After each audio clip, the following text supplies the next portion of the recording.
Welcome to the Anxious Child Podcast, the podcast that helps you best work with anxious kids and teens. Now, here's your host, Stephen Quinlan. Hey everyone, today on the show we have Dr. Dawn Russell. Dr. Russell has 25 years of experience as a psychotherapist and specializes in the treatment of trauma. Today we talk about how trauma can impact anxiety and what the relationship is between the two. We also cover PTSD and how this is portrayed in the general media, leading us, perhaps somewhat surprisingly, to talking about the first Rambo movie. Dr. Russell has a great sense of humor to go along with his calming demeanor and extensive knowledge on both trauma and anxiety. It's a really insightful conversation, and I'm sure you will enjoy it. So let's check in quick with our two awesome sponsors, and we'll get right to it. Are you tired of seeing cord clutter all over the place? Is this impacting you and making you feel more nervous? Well, check out our awesome sponsor, Mount Genie at mountgenie.com. Mount Genie makes clever tech accessories that rein in that messy cord clutter and bring more of a sense of calm and organization to your home. It's so important to take note of what our surrounding environment is like, as it does have a big impact on your overall mental health and well-being. So check out Mount Genie today, and don't forget to use the code Anxiety10 at checkout to save 10% on their already pretty low prices. Marie wasn't getting enough sleep. Every night she struggled with poor sleep and restless legs. But then she made a small change, and 1 month later, everything was better. And it was all because she started taking Magnesium Breakthrough by Bioptimizers, the only organic full-spectrum magnesium supplement that includes 7 unique forms of magnesium. She left a 5-star review saying, "I'd give 100 stars if I could." Within 1 month of use, I went from daily struggles with restless leg, constipation, and poor sleep to no struggles with any of that. I know it sounds dramatic and far-fetched, but it's true. And Marie's not the only one getting better sleep with Magnesium Breakthrough. You can too, but please don't run to the store to buy the first magnesium supplement that you find. Most of them only use the 2 cheapest synthetic forms. And since they're not full spectrum, they won't fix your magnesium deficiency or help you sleep better. Simply take 2 capsules before you go to bed, and you'll be amazed by how much better you sleep and how much more rested you feel when you wake up. For an exclusive offer for my listeners, go to magnesiumbreakthrough.com/anxiety and use the code Anxiety10 during checkout to save 10%. Okay, now that we've taken care of business, you can sit back and enjoy the conversation with me and Dr. Dawn Russell.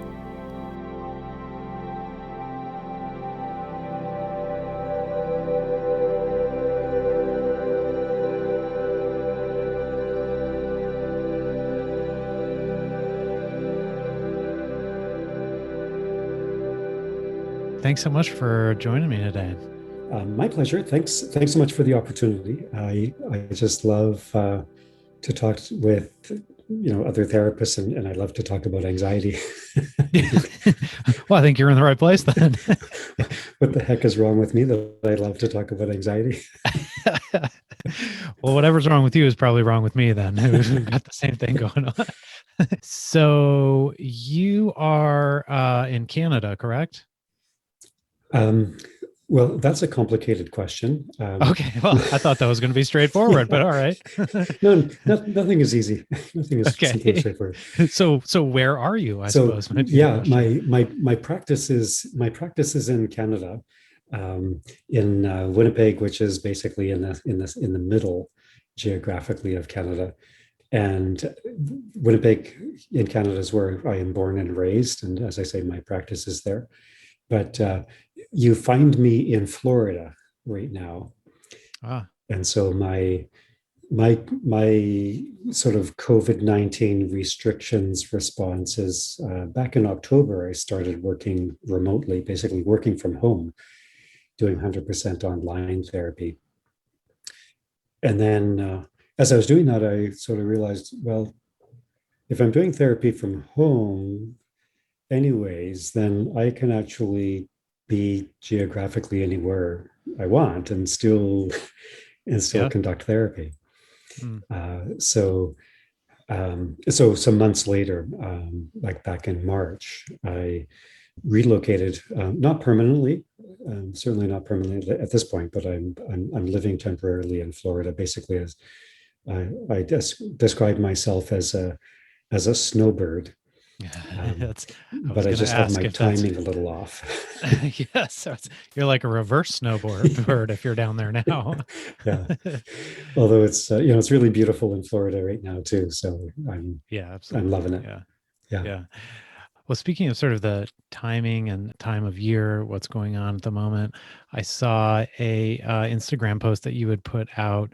Maybe that was today, but it's in regards to this upcoming Sunday, which is Father's Day, as we're recording this, so it'll be released a little bit later. But the quote was from Freud, which was, cannot think of any need in childhood as strong as the need for a father's protection." And then you had said kids need to know that there are limits and that they are protected. And I just love that. I was wondering if you could speak on that a little bit. Yeah, for sure. You know what? I'll start by saying, in my own sort of personal journey, I've been making movement from limiting myself to statements that are safe statements to moving towards statements that I recognize are going to be a little bit more controversial and might have a Uh-huh. little bit more pushback. Yeah. So I haven't checked to see if there's pushback yet, but Okay. I'm anticipating that some folks will love the core message of that quote from Uh-huh. Freud, and some people will have a little bit of a reaction to Freud Sure. Well, yeah, that's himself, for sure. Yeah. and Yeah. also to the gender element of I that. was wondering if that's, yeah, Yeah, right. um, Yeah. which is to my mind is not the point. The point is protection Yes. is Yeah. really the thrust of it. So yeah, and which is why I love the quote, because I think Freud was capturing, in a little bit of an oblique way, capturing this idea that I think is really central, that a child growing up needs a powerful other. Hmm. A child needs somebody bigger than themselves that Hmm. is able to circumscribe. I think that's the word, circumscribe limits Hmm. for them. Basically, a child needs somebody that sort of has the internal capacity to say no to the child, Hmm. Hmm. and that creates safety and security, which is, at least that's one of the elements that creates safety and security for the child, which I would argue is absolutely essential. And the absence of that, through, for example, permissive parenting, Hmm. actually is the recipe for anxiety. Like, so permissive parenting, however well mannered, how well meaning it might be, is actually, I would argue, a recipe for anxiety in the child and anxiety in that person who eventually becomes an adult. Yeah, it echoes what some other guests I've had on have said, which is what I thought you were going for with the boundaries. And when there aren't clear boundaries, that kids will naturally try to find those. And if they're not there, it's like they don't feel held by it. And so then they therefore act out more or become, maybe more anxious or unsure as to what's going on around them, what the expectations are. Right. Yeah. And I think lots of sort of so-called acting out and rebellion in children is that child sort of looking for the fence. Uh-huh. It's Yeah. like, kind of like a like, if you imagine walking in a completely dark room looking for the light switch or looking for the door, right? You end up walking very, very tentatively because Mhm. you're anxious about whacking your shin on the coffee table. so, so Yeah. in the same way, if you can't feel the limit, if you can't feel the door, then you're going to be actually really anxious. Yeah, that's a great metaphor. Well, before we get going too much more, I was hoping you could tell me a little bit about your background. I know you've been doing this work for a while, and you have this very kind of trauma focused work that you're doing that I'd love to get into. But tell me how you got started. Take us back to the early days. Yeah, sure thing. Backstory on me the person, because at the end of the day, Mm, it's the person that's doing the therapy. mhm, Um, I'm the youngest of five kids in a family of of the 60s. So five kids was pretty normal at back in that age. And as youngest, the way I like what I realized looking back now, and lots of this sort of conversation might be a little bit about that. I, as youngest of five, I was looking for sort of the role or the identity that was still available. So mm. the role of the overachieving type A responsible one, of course, was taken by my oldest brother. Uh, Firstborn, The probably. firstborn, yep, you got Yep. it. And the role of the jock was assumed by the second oldest. The role of the rebel was taken by my next oldest sibling. One sister in the family, well, she got the role of the princess, Yep. Hmm. which she argues about to this day. That's not necessarily her belief that she's in that role. No, so me next down the birth order line, like, so what's left? What's the role that's left for me? And so looking back now, I recognize that I was sort of, my anxiety was in part sort of around that, like who am I supposed to be, to get the parental attention, to sort of differentiate myself from the other from my other siblings, because with five kids and busy parents, there's only so much attention. And Right. Again, looking back from the perspective of an adult, I was sort of struggling to be seen and struggling to be heard and struggling to get that message from the important adults in my world about, okay, so am I seen and do I matter, and am I prized? Mm-hmm. Mm-hmm. Again, never articulated as a kid, but as I look back at the behavior, yeah, I was I was sure asking that question. Yes. Yeah. All these things make sense in retrospect, and probably also if you've had training, you can look at Yeah, it and see. training and and intermittent therapy along the way to sort Yeah. of suss those things out and identify those things. So did some other things, for work as an adult, frankly, never imagining doing work as a therapist. Just not on my radar screen at all. So, for example, the sort of the most recent career that I was in before I started training in therapy was in was geological exploration. Hmm. So, if you and your listeners can imagine the kind of the archetype of the grizzled prospector out in the wilderness, looking, hammering at rocks to collect rock samples, living in a tent, like that was me.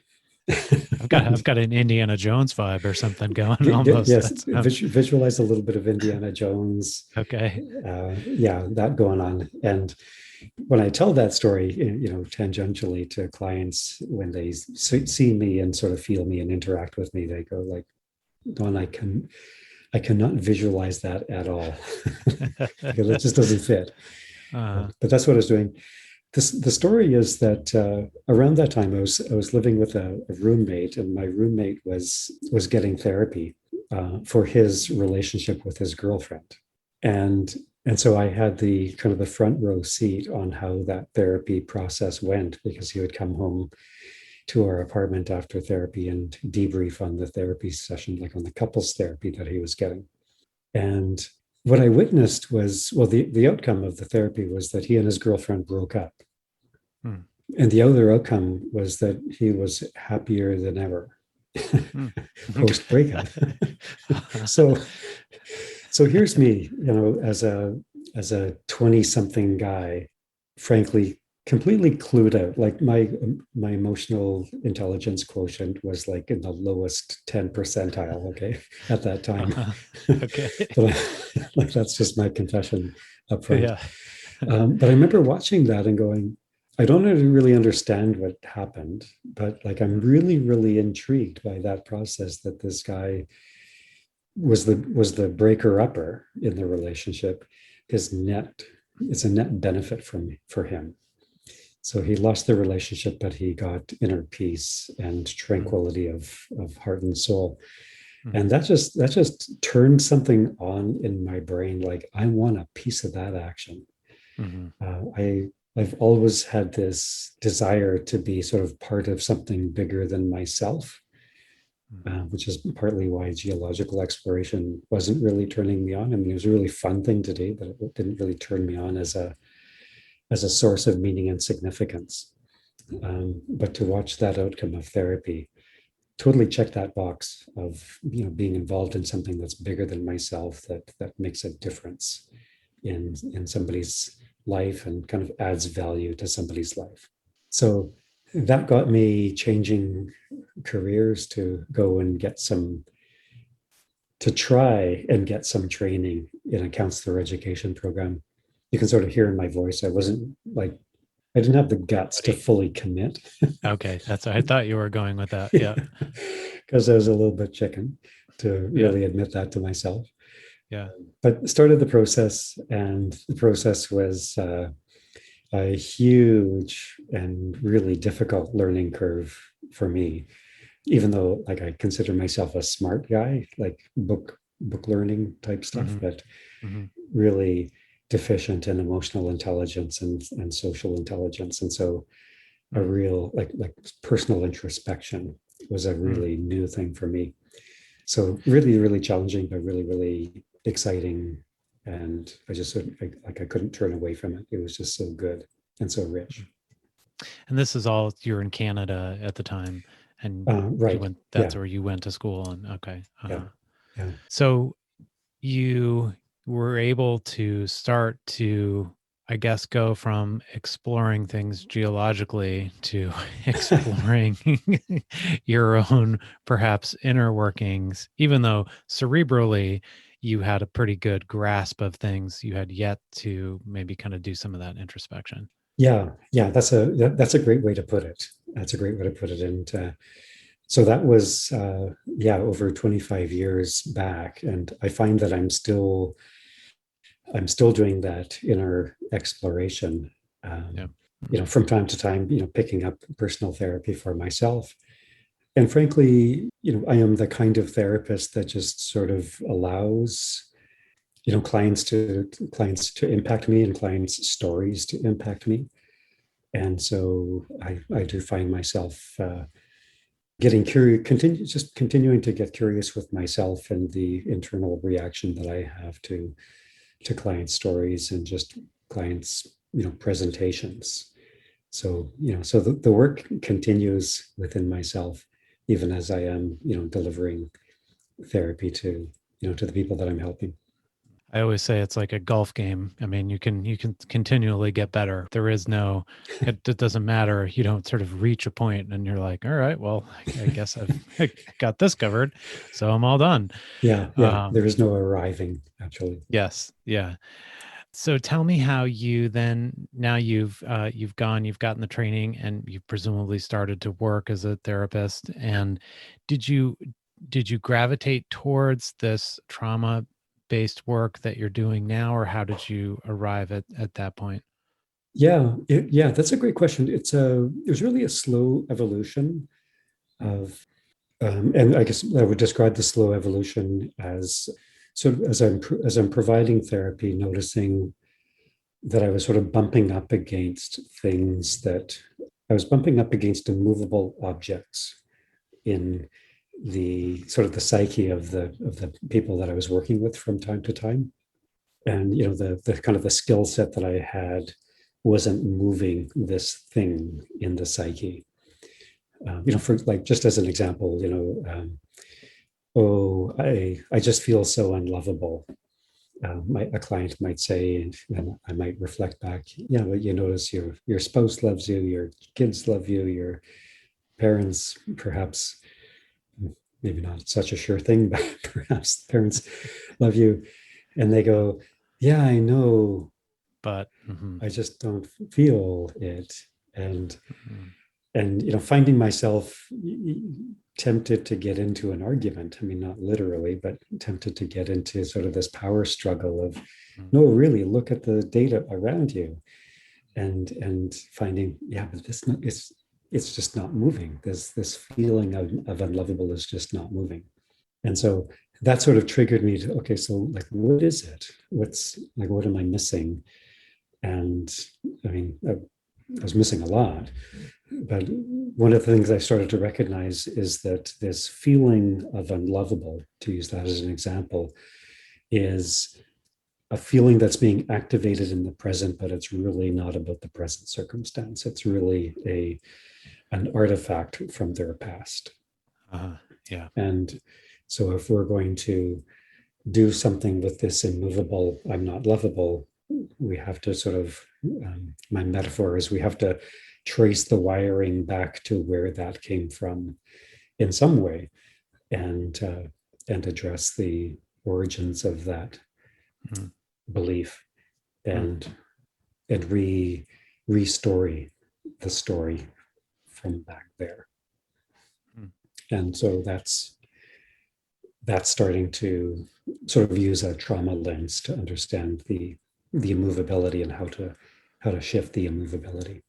It's interesting because I had, as a question, I was going to ask you, how do you know, or at least get sort of a clue or a whiff of that there might be some trauma there when you're working with somebody? Like if there are certain things that set that off, and it is typically something like that it's just this rigidly held belief in the face of evidence to the contrary.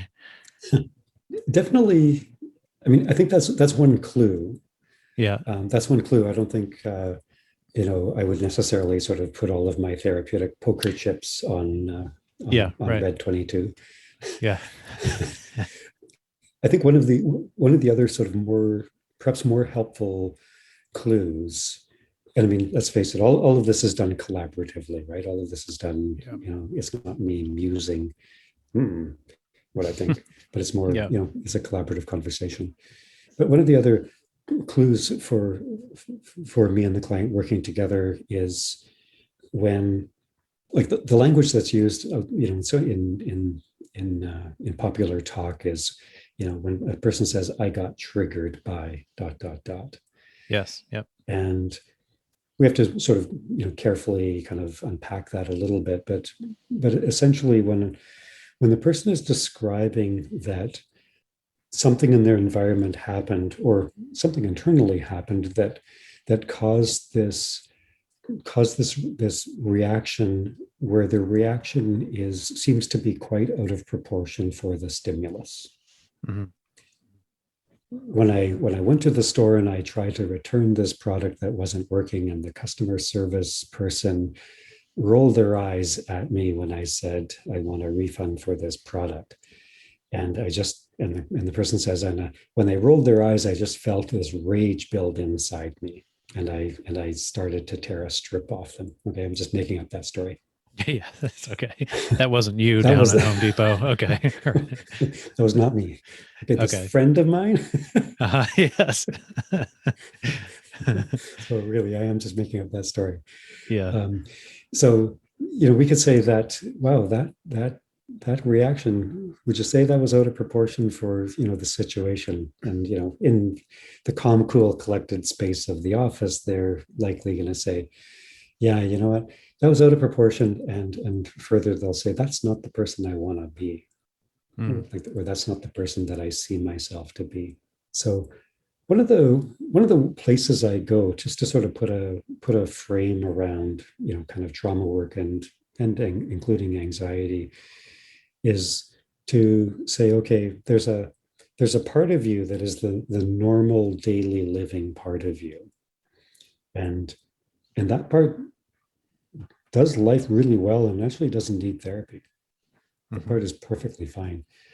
And then what happened at the customer service counter was another part of you came to the front of the stage and kind of hijacked you.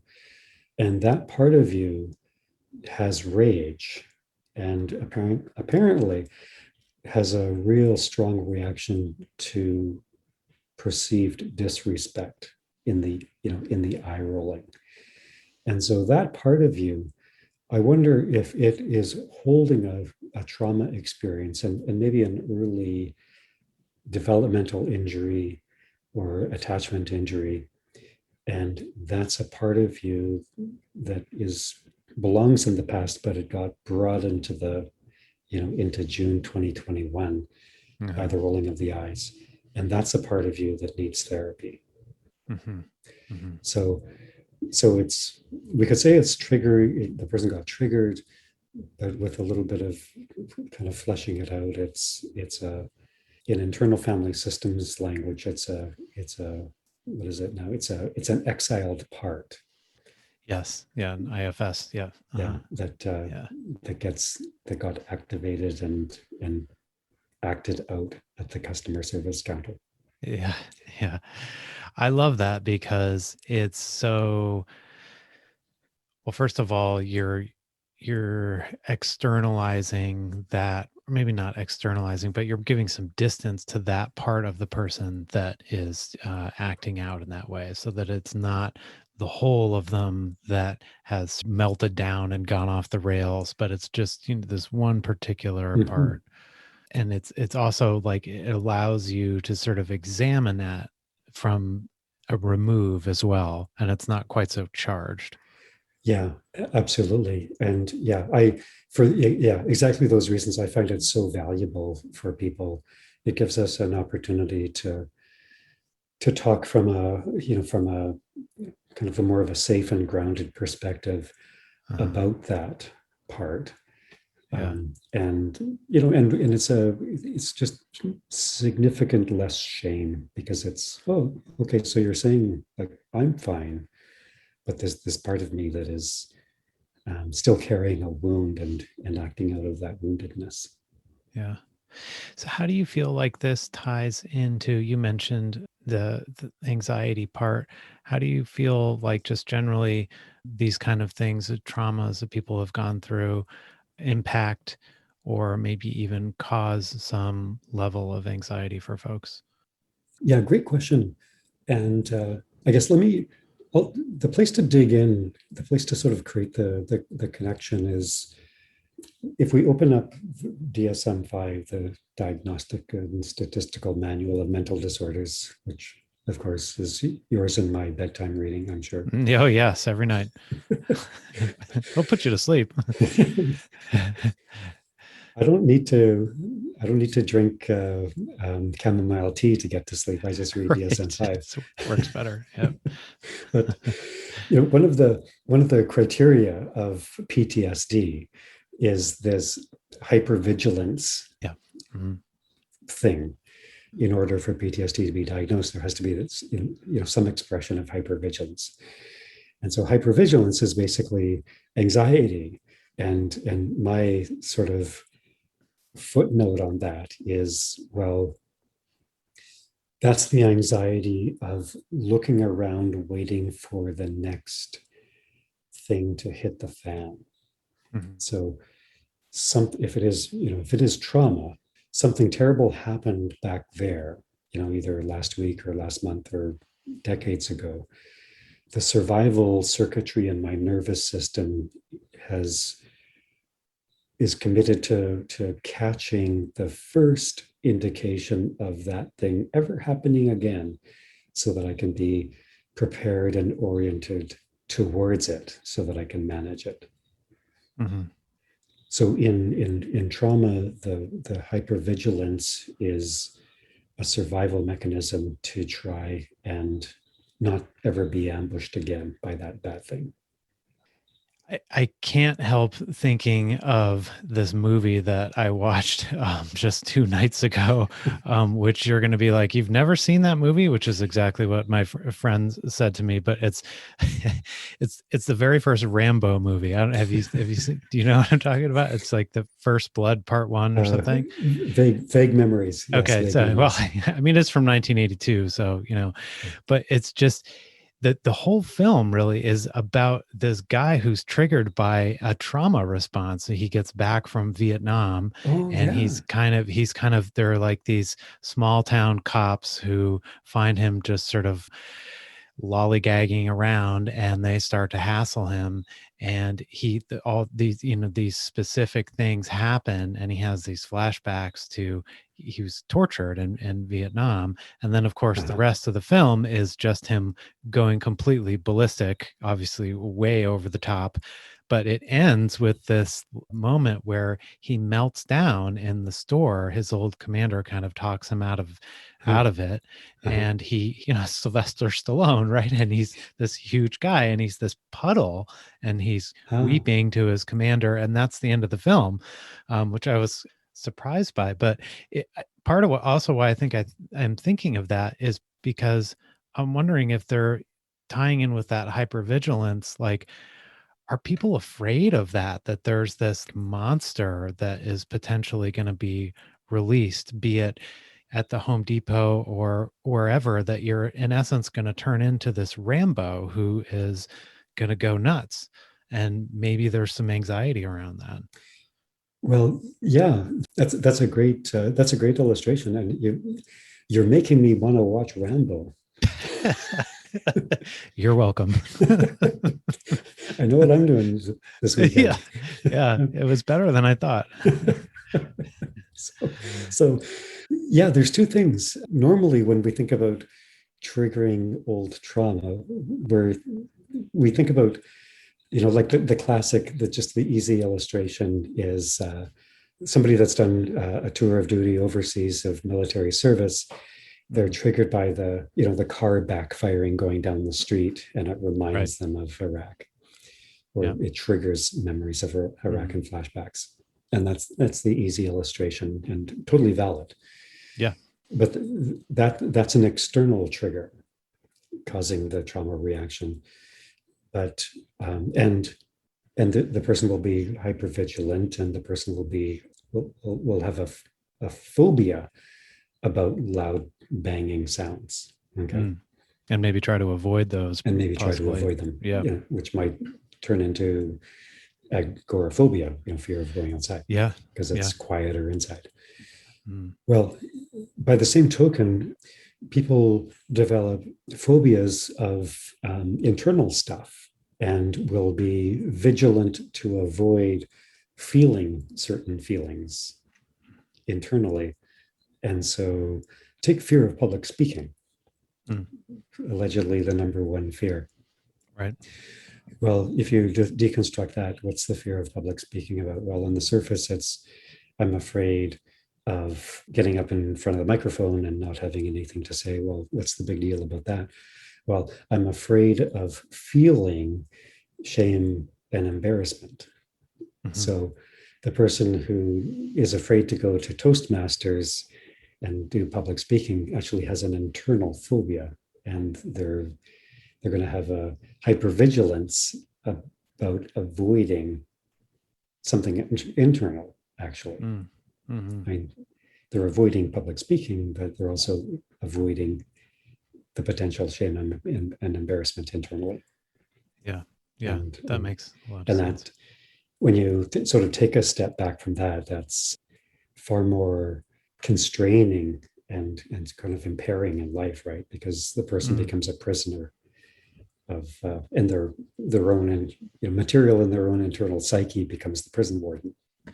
Yeah. Yeah. It is so much more painful, and also feels in some ways kind of impossible to really avoid ever feeling an emotional state. And people, I think people go to great lengths in order to do that, but it's there's so many things that could possibly tip that particular feeling off that you might not see coming and you can't ward against necessarily. Right. Yeah. Oh, absolutely. So it is really, it can be really impairing, Yeah. and which makes the sort of the call to, kind of push back against that. So, so important, to Mm.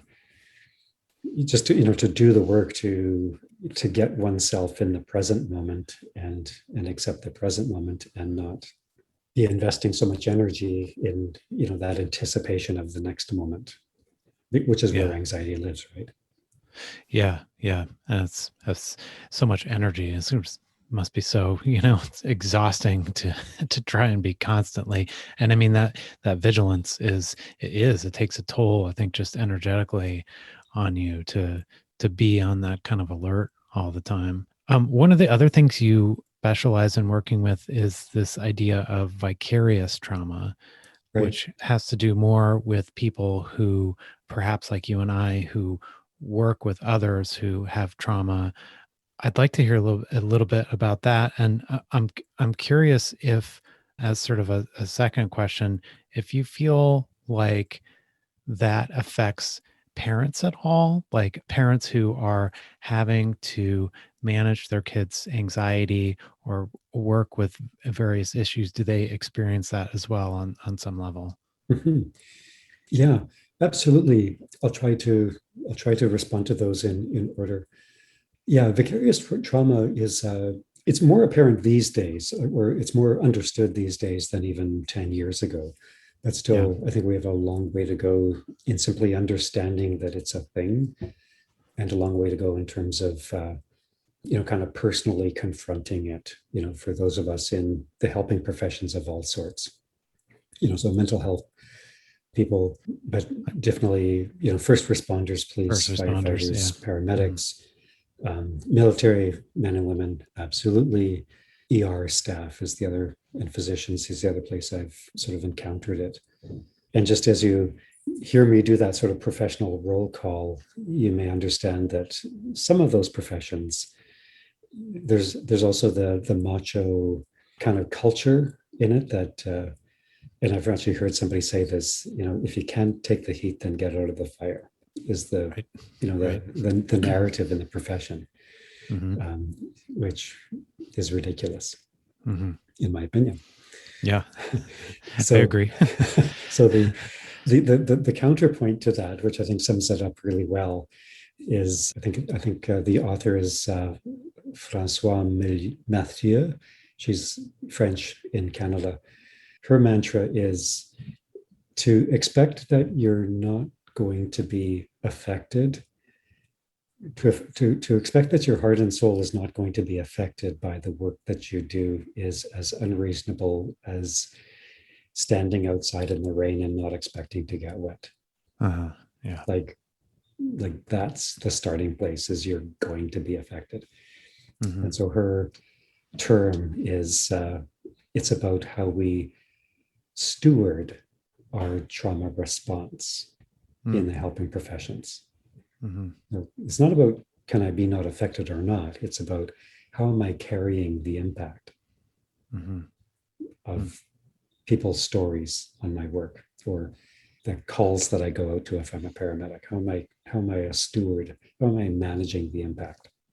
Which is a way more reasonable way to think about it. Yeah, I love that word for it. That's great. Mhm. So it's definitely a thing, and essentially, yeah. To boil it down, it's basically because we are like all human beings are empathetic. We have this system of mirror neurons in our brain, and that just automatically is going to cause us to feel what other people are feeling.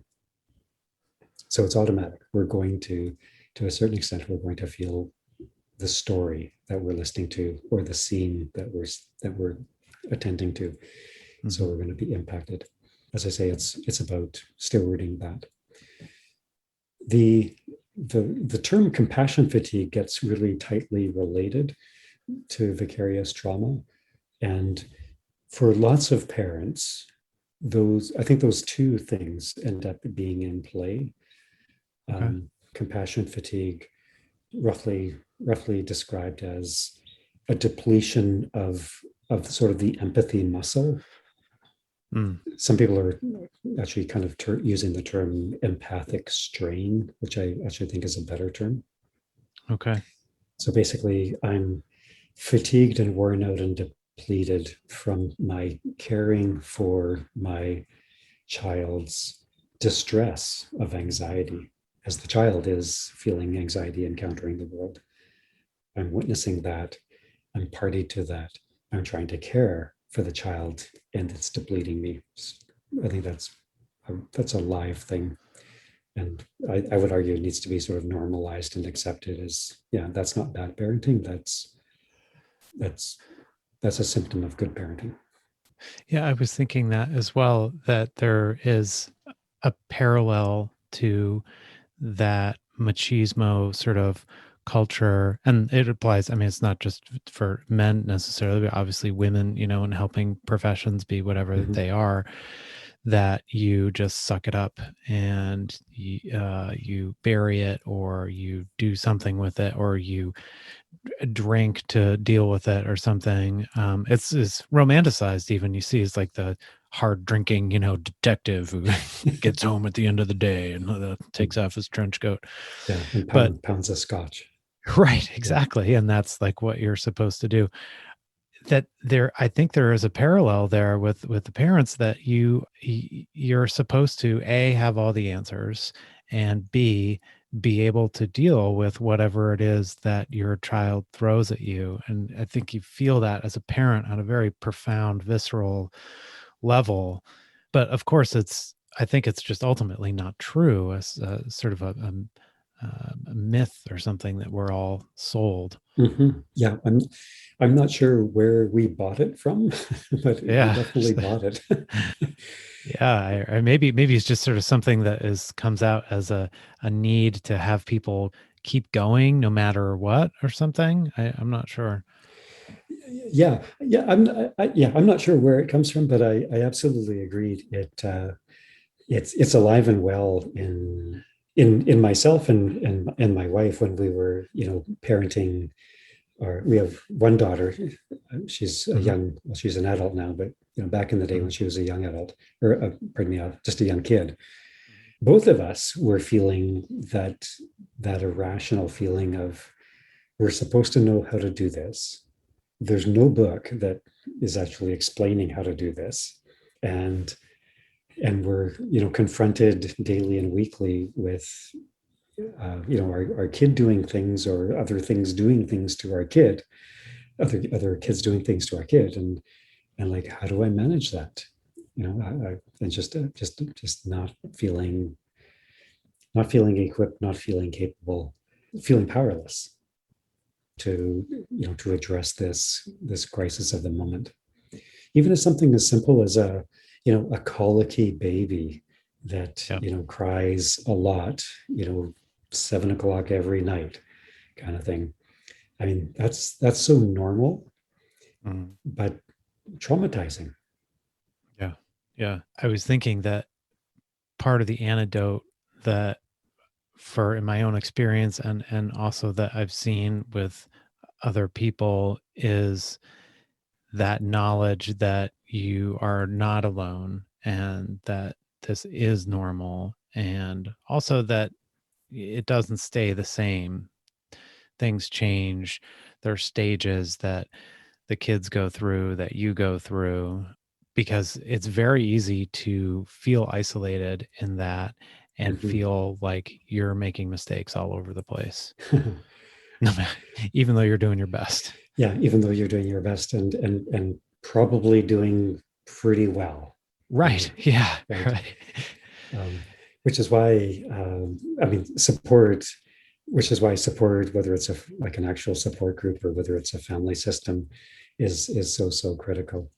Mm. I'm just going to sort of draw, if I can connect some dots here back to what I was Yeah, please. describing earlier. Yeah. When I was describing the person, entirely fictitious, by the way, the Yes. guy at the customer service counter that kind of quote unquote loses it. There's the daily living, quite functional part, And then I was describing, the part that's freaking out because of the feeling of disrespect, triggered by the feeling of disrespect. So take the same sort of lens, that person that's a parent of a small child with colic, they're quite functional in every other context of life, in every other sort of year of their life prior to this colicky baby. When the baby is crying incessantly at 7 in the evening, when it's bedtime for the baby or the small child, this other part gets activated. In this case, not a part it would be characterized by disrespect, but a panicking part of I feel helpless and powerless and out of control. Mm-hmm. Right. And so that panickiness, I would characterize as it's like again, a traumatized part, maybe based on something back in their history, but maybe not even. Maybe there's no threads back to an earlier experience, but this event in June of 2021 is feeling powerless and feeling out of control and feeling inadequate.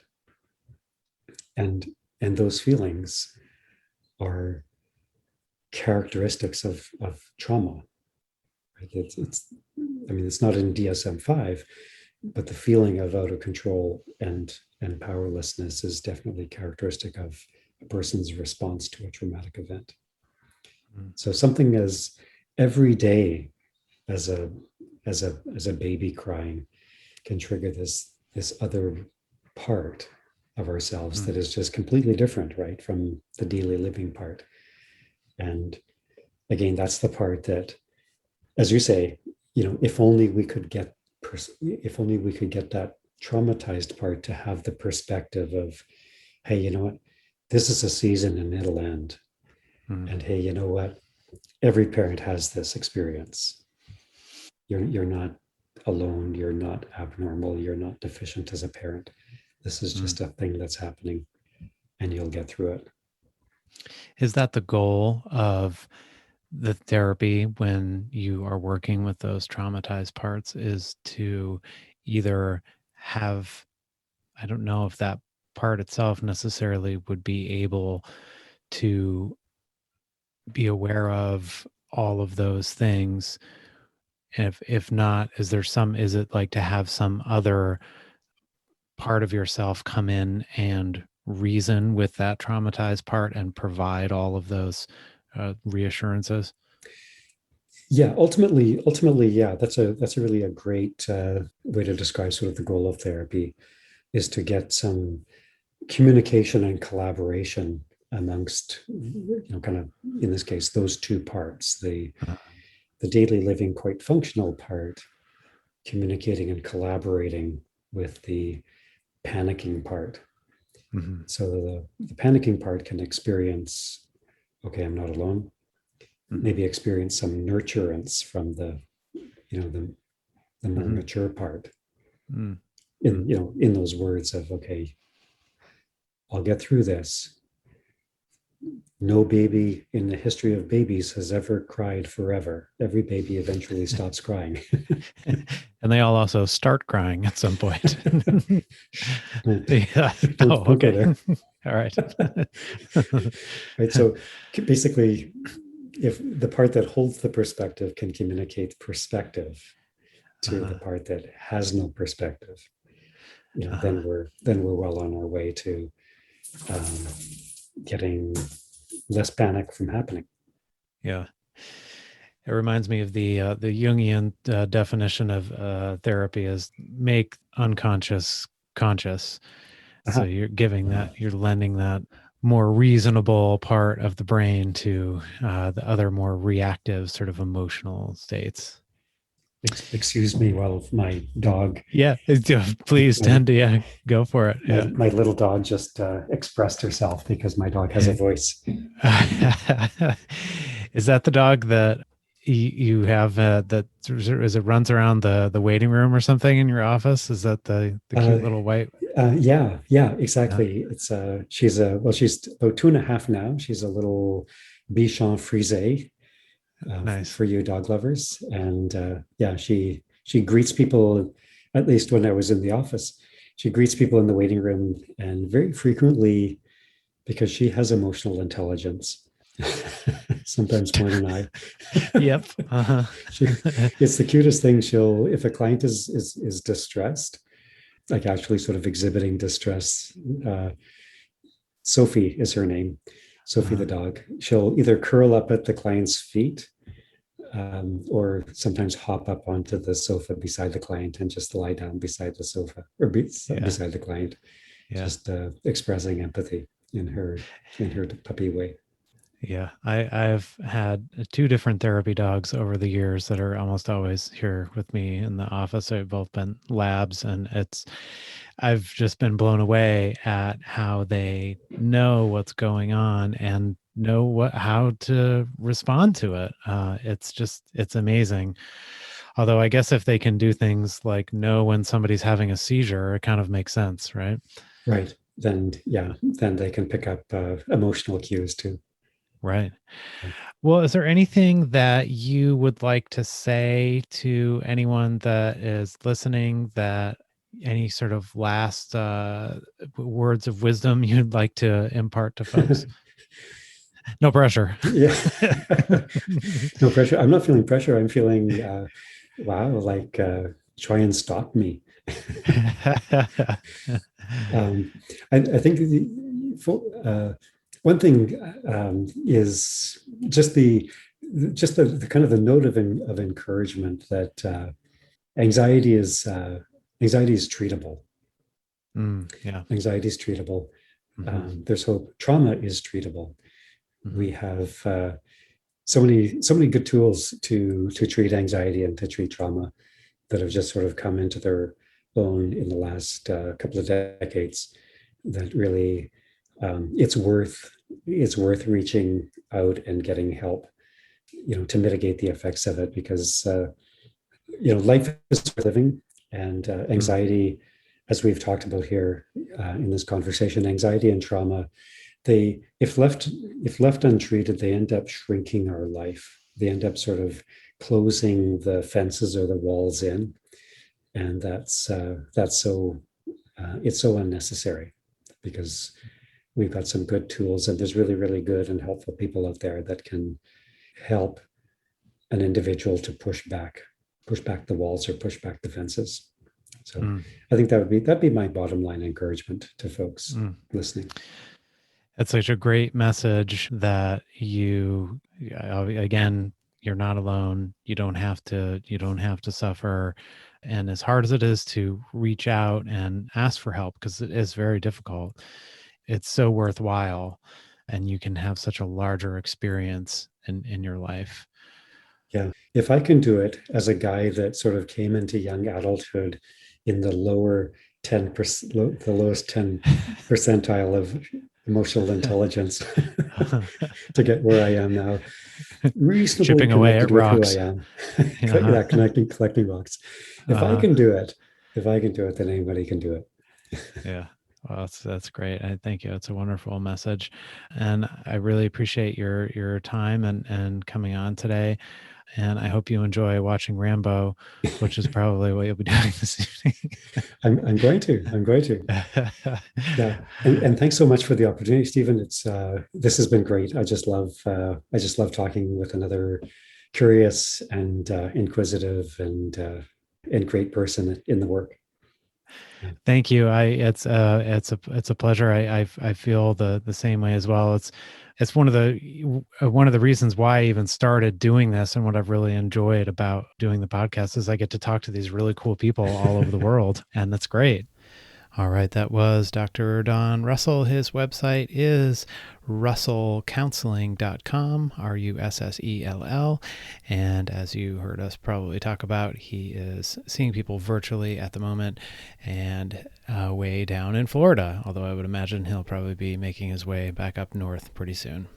A quick reminder, if you're listening to the show and you have any feedback, thoughts, questions, etc., please don't hesitate to get in touch with me either via the website, theanxiouschildpodcast.com, or on Instagram at theanxiouschildpodcast. And as goes along with some of the themes in this show, don't be shy. I would love, love, love to hear from you. Well, that's it for today. until next time, be well and be in touch.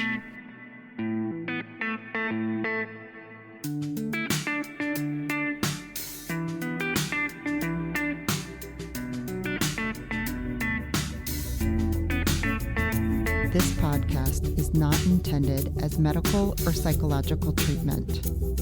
In no way should it replace treatment from a mental health professional.